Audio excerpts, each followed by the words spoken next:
नाज़रीन अस्सलाम वालेकुम। मैं मेडसिटी अस्पताल में मौजूद हूँ डॉक्टर ज़ीशान अहमद साहब के साथ। डॉक्टर साहब जनरल एंड लेप्रोस्कोपिक सर्जन हैं। लेप्रोस्कोपी जो सर्जरी है पाकिस्तान में जिन्होंने मुतारिफ कराई प्रोफेसर अबुल फजल अली खान साहब, जो कि पाकिस्तान का बहुत बड़ा नाम है और वो इस टीम को लीड करते हैं इसी अस्पताल में। आज डॉक्टर ज़ीशान अहमद साहब जो कि रेजिडेंट कंसल्टेंट भी हैं मेडसिटी अस्पताल जनरल एंड लेप्रोस्कोपी सर्जन। तो मैं आज कुछ सवाल लेके हाजिर हुआ हूँ। उम्मीद है जो मालूमात आपके जहन में है लेप्रोस्कोपी सर्जरी वाले से वो हम जरूर इसमें इंशाल्लाह आपको दे सकेंगे। डॉक्टर साहब कैसे हैं? ठीक है सर, बहुत शुक्रिया टाइम देने का। डॉक्टर साहब लेप्रोस्कोपी सर्जरी मोस्टली कुछ लोग तो जानते हैं मगर कुछ लोगों को इस बारे में बिल्कुल भी पता नहीं है। एक तो थोड़ा सा बताइए सर, लेप्रोस्कोपी सर्जरी है क्या?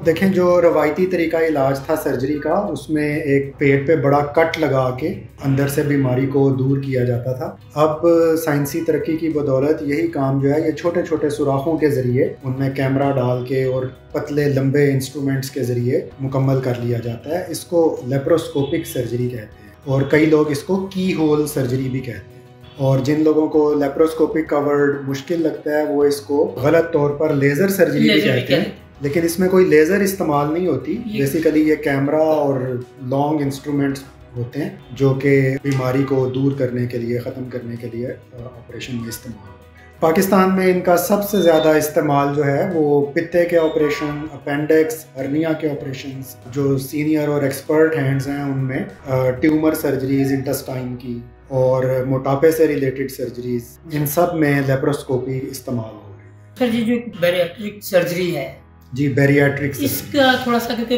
इसके साथ मिलता जुलता है, तो ये किस लिए सर है, ये क्या है इस हवाले से? जी, bariatric surgery basically weight control surgery है। मोटापा जो है ना, ये 21वीं सदी की बीमारी है और ना सिर्फ बीमारी है बल्कि कई बीमारियों की जड़ है। वो ज़माने गुजर गए जब मोटापे को सेहत की इलामत समझा जाता था। अब साइंस ने हमें बताया है कि एक खास हद से वजन ज्यादा हो तो वो खुद बीमारी बन, तो उस मोटापे को कम करने के लिए और उसकी पेचीदगियों से बचने के लिए मैदे और अंतड़ियों के कुछ खास ऑपरेशंस हैं जो मैदे और अंतड़ियों का डिजाइन और कनेक्शन चेंज कर देते हैं और उससे वजन कम करने में और मोटापे से रिलेटेड पेचीदगियों से बचने में मदद मिलती है। तो इसको बैरिएट्रिक सर्जरी, मेटाबॉलिक सर्जरी या वेट रिडक्शन सर्जरी कहा जाता है और आजकल ये पाकिस्तान में बहुत कॉमनली हो रही है और लेप्रोस्कोपिकली हो रही है। यानी इसमें कोई बड़ा कट लगाने की जरूरत नहीं है, छोटे छोटे सुराखों के जरिए ये मकसद हासिल कर लिया जाता है। सर, कुछ लोगों का ख्याल है ऑपरेशन के जरिए शुगर खत्म हो जाती है, थोड़ा इस वाले से देखें, शुगर जो मोटापे की वजह से हो, क्योंकि जो चर्बी है वो इंसुलिन रेजिस्टेंस काज करती है, शुगर का बायस बनती है।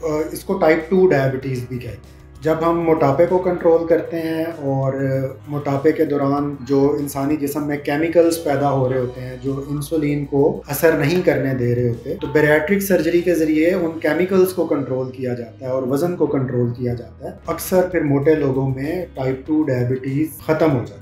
हर शुगर के मरीज को एक दफ़ा बैरिएट्रिक सर्जन या मेटाबॉलिक सर्जन से ज़रूर मशवरा करना चाहिए। अगर वो उस ऑपरेशन के मयार पे पूरा उतरता है और सर्जन ये समझता है कि ये ऑपरेशन इसको सूट करेगा और इसकी जो शुगर है वो मोटापे की वजह से, तो यकीनन उसको ये ऑपरेशन करवाना चाहिए। वो सारी उम्र दवाइयाँ खाने से बच जाएगा। और शुगर तो एक पेचीदगी है ना मोटापे की, इसके और बहुत सारी जो पेचीदगियाँ हैं उनसे भी बचा।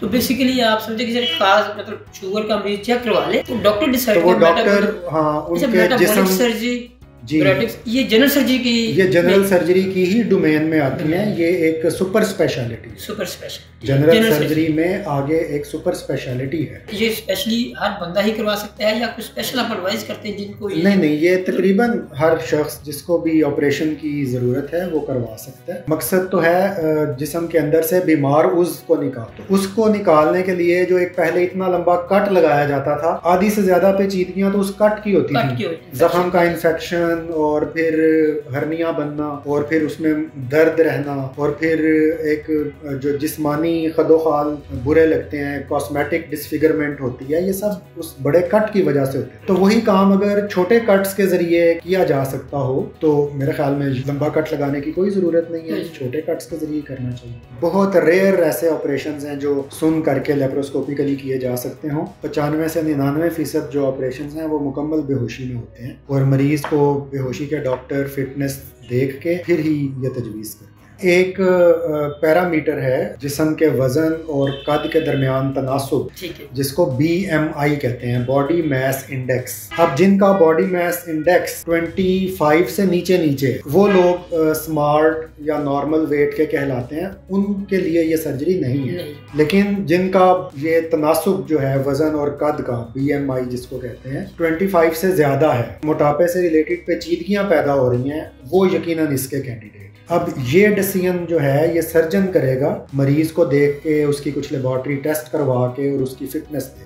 कुछ लोग शौकिया अपना वेट रिडक्शन कराएं, उनको बीमारी कोई नहीं होती जी, वो किस डोमेन में आएगा सर? देखें, जिन लोगों का वजन उस BMI की नॉर्मल हद से ज्यादा है, उनको तो यकीनन अपना वजन कम करवाना चाहिए। पहले नंबर पे खुराक और एक्सरसाइज है। सर्जरी तीसरे नंबर पे आती है और ये सिर्फ हेल्प करती है लाइफस्टाइल मॉडिफिकेशन को इफेक्टिव होने। जो शख्स अपना लाइफस्टाइल चेंज नहीं कर सकता, ये सर्जरी उसकी बहुत ज्यादा हेल्प नहीं कर सकती। इसका मतलब है कि ये सर्जरी एक स्पीड ब्रेकर की तरह है, स्पीड आपने खुद कंट्रोल करनी है। आपने वो ब्रेकर लगा देना, हमने वो ब्रेकर लगा देना है, ताकि जो आप कोशिश कर रहे हैं खुराक की शक्ल में और एक्सरसाइज की शक्ल में, वो ज्यादा इफेक्टिव हो। दूसरे कुछ लोग ऐसे हैं जो अपने बॉडी शेप से मुतमिन नहीं होते, उनका वजन तो काबिल कबूल हद में है, लेकिन वो चाहते हैं कि उनकी ये जो साइड पे फैट निकली हुई है, जिनको हैंडल्स भी कहते हैं, ये कम हो जाए, या चिन पतली हो जाए, या कूल्हे या थाइज हैवी हैं तो वो पतले हो जाए, उसको कंटूरिंग कहते हैं। तो वो इससे अचीव नहीं होगा। कंटूरिंग एक डिफरेंट ऑपरेशन है और उसका ताल्लुक जो है वो इंसानी नफ्सियात से है कि इंसान अपनी बॉडी इमेज से कितना मुतमईन है। मोटापे से बचना और मोटापे को कंट्रोल करना कहने को बहुत आसान, लेकिन करने को बहुत मुश्किल है, क्योंकि अब हमारा जितना भी लाइफस्टाइल है वो सारा मोटापा पैदा करने की तरफ जो है उसका रुझान है। हमें ज्यादातर बैठे बैठे काम करने की आदत है, ऑनलाइन वर्किंग है, खाना पीना भी ऑनलाइन होम डिलीवर हो जाता है। तो हमारा लाइफस्टाइल अब ऐसा नहीं रहा कि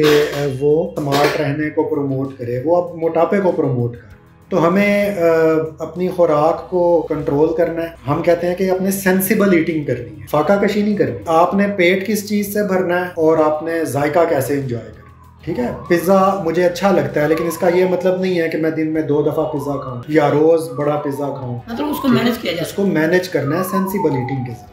और दूसरा ये कि हमने फिजिकल एक्टिविटी के बहाने तलाश करने हैं। थोड़ी फिजिकल एक्टिविटी करें, हम लिफ्ट की बजाय स्टेयर्स का इस्तेमाल करें, हम गाड़ी थोड़ी सी कहीं पीछे पार्क करें और अपने वर्क प्लेस तक पैदल चल के चले जाएं। पार्क में जाएं, बच्चों को लेके जाएं, उनके साथ कुछ भाग दौड़ करें, कोई खेल खेलें। एक हेल्दी लाइफस्टाइल जो है वो मोटापे से बचने के लिए जरूरी है। मेरे ख्याल लेप्रोस्कोपी के हवाले से तो कोई तशनीगी नहीं रह गई। डॉक्टर साहब ने खास तौर पे जो जोर दिया है मोटापे से बचने के लिए फिजिकल एक्टिविटी और आपके लाइफस्टाइल के मुताबिक, तो मेरा ख्याल है कि बजाय इसके कि बीमारियां हम पे हावी हो, हम हावी हो सकते हैं बीमारियों पर। हमने अपनी जिंदगी खुद से मुश्किल बनाया हुआ है, बीमार हो जाते हैं, डॉक्टर के पास चले जाते हैं, मगर डॉक्टर के पास से बचने के लिए उसके पास ना जाएं। इसके लिए हम अपनी कोई प्रैक्टिकल लाइफ में कोई एक्टिविटी या पॉजिटिव इसकी थिंकिंग नहीं हमारे माशरे में। आपका बहुत